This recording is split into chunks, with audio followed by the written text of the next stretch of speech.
Nailigtas sa Luzon ng Quezon ng isang lalaki na 3 taon naman ang nakakadena sa likod ng isang bahay. Ayon sa kaanak ng lalaki, may problema raw siya sa pag-iisip at nananakit. Kaya nilang ikinadena. Nakatutok si Lay Alvis. Eksklusibo. Kasama ang GMA News, rumesponde ang mga kagawad ng Barangay Pasong Tamo, Quezon City nang may nagsumbong na concerned citizen na may lalaki umunong kinadena sa lugar. Pinuntahan namin ang itinurong bahay. Sa likuran ng bahay, ito ang tumambad sa amin. Sa isang sulok, isang lalaking hubot-hubad ang nakakadena sa kamay. May sugat na ang kanyang kamay kung saan nakakabit ang kadena. Agad pinakawala ng lalaki at dinamitan. Saka dinala sa barangay kasama ang kanyang ina. Ayon sa ina ng lalaki, may 3 taon na raw nilang kinadena ang anak. Binabaklas yung kuryente, tapos yung sinisira yung yung bahay.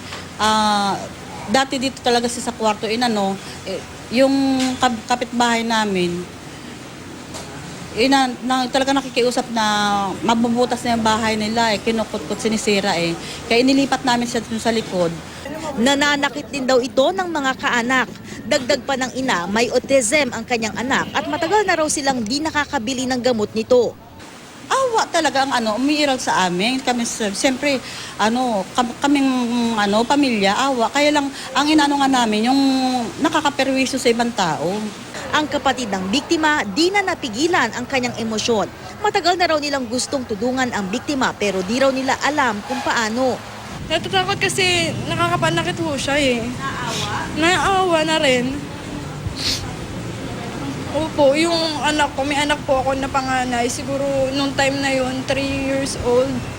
Hinablot niya lang yun, nahulog yung anak ko. Pero dahil sa ganyan nga siya, nintindi na lang namin.